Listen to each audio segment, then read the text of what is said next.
Welcome back to Harbour Unboxed. Today, we're taking an in-depth look at GPU performance in Horizon Zero Dawn by testing 33 current and previous generation AMD and Nvidia GPUs. As usual, this was quite the undertaking. I know I probably look tired and have bloodshot eyes and all that stuff that you guys usually comment on after I've done a mega benchmark session, but it is what it is. I spent many days and nights on this one, but I think it'll be well worth it for those of you who are considering playing Horizon Zero Dawn on PC. So hopefully all this information will be useful. The game was actually released a few years ago as a big budget PlayStation 4 exclusive, but earlier this year Sony announced that it would be finally bringing Horizon Zero Dawn to PC, and it officially arrived a few days ago on the 8th of August. Like the recently released Death Stranding, this PC port is still built upon the Decima engine and therefore uses DirectX 12, though Nvidia features such as DLSS 2.0 aren't supported, so that's a bit of a bummer for GeForce RTX owners. Still, when compared to the console version, PC gamers can enjoy improved visuals with better lighting, reflections, and greater detail to the environments. There are also numerous tweakable settings, and most crucially, the game's no longer locked to just 30 FPS.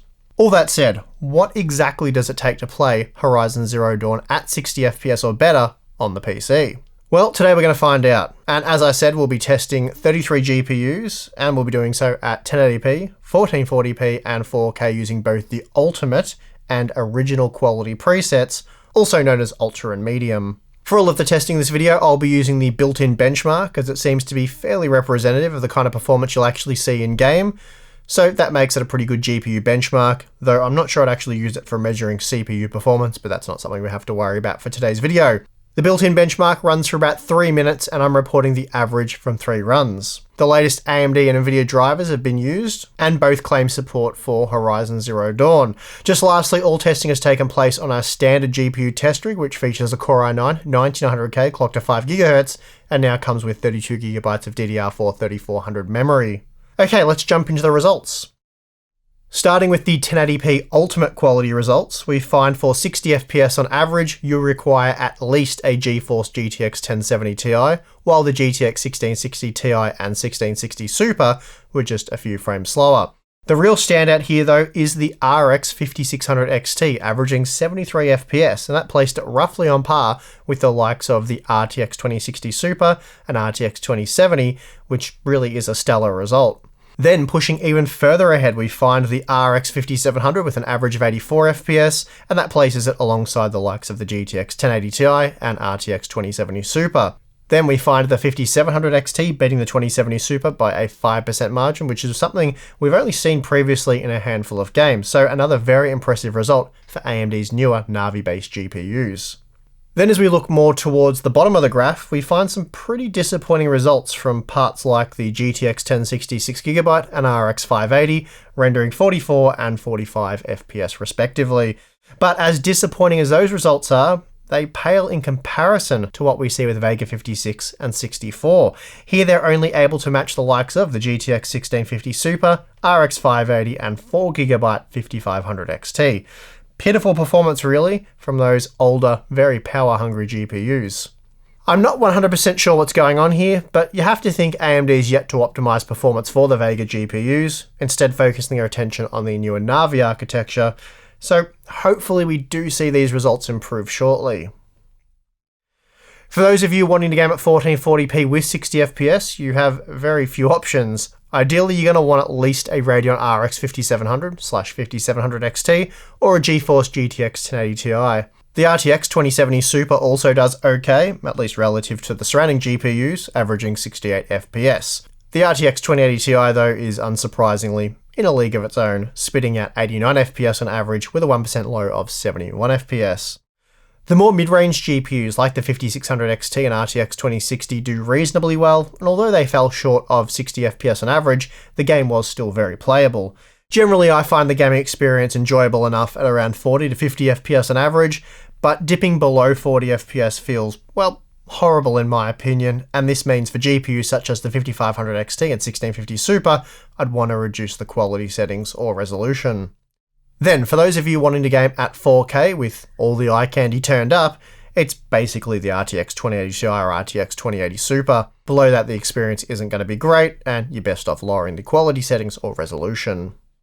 For this testing, I've lowered the graphical quality settings to the original preset, which I believe is basically the same quality level the PS4 runs at. This preset enables a fairly large boost in frame rate, and it's significant enough that most GPUs are now able to average more than 60 FPS at 1080p. The GTX 1650 and GTX 1060 3GB are also able to deliver playable performance, though the same can't be said about the GTX 1050 Ti and RX 560, at least not in my opinion anyway.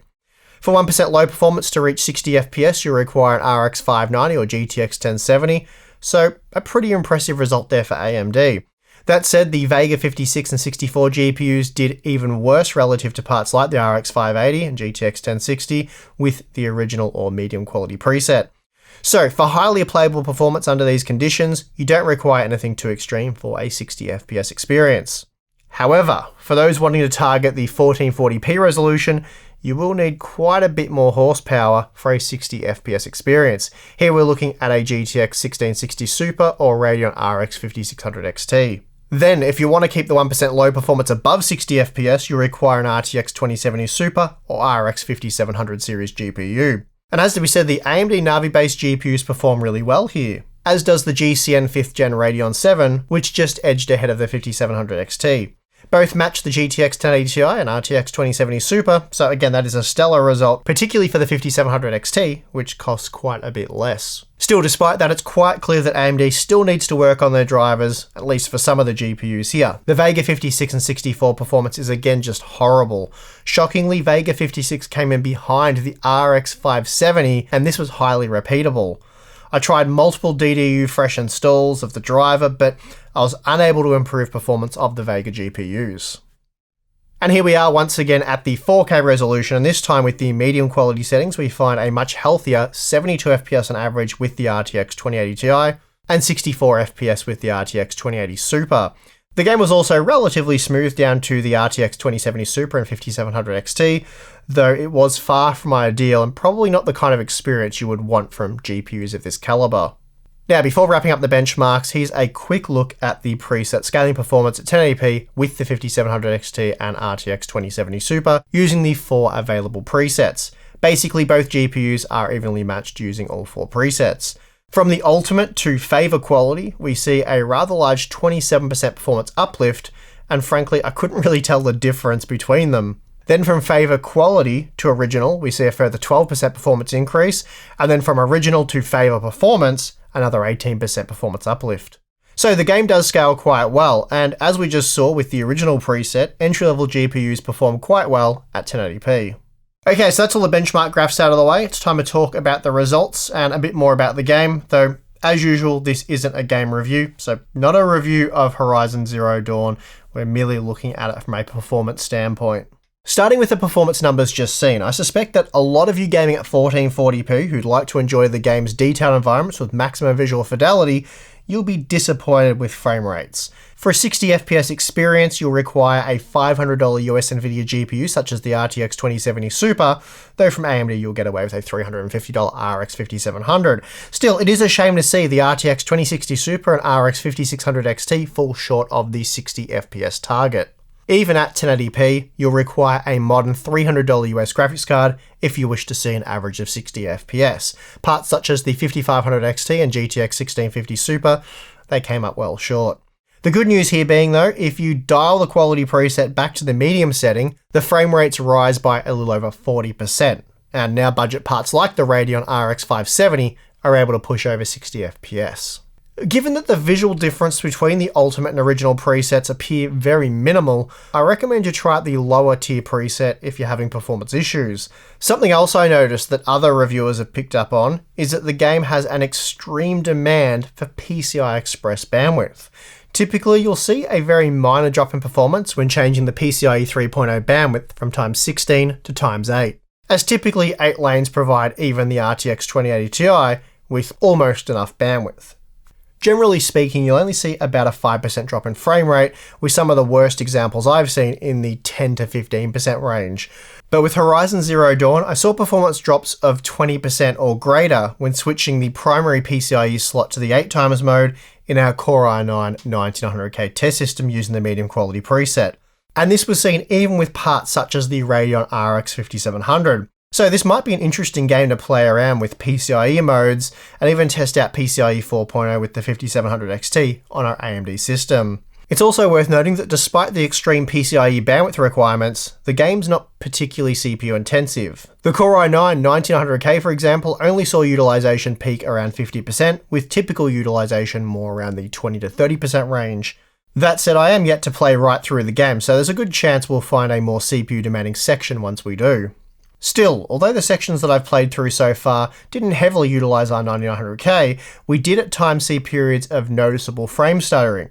Now, I should preface this by saying, for the most part the game was smooth with consistent frame times, but the experience wasn't seamless. At times there was very noticeable stuttering, and while it didn't ruin the experience, it was a little bit annoying.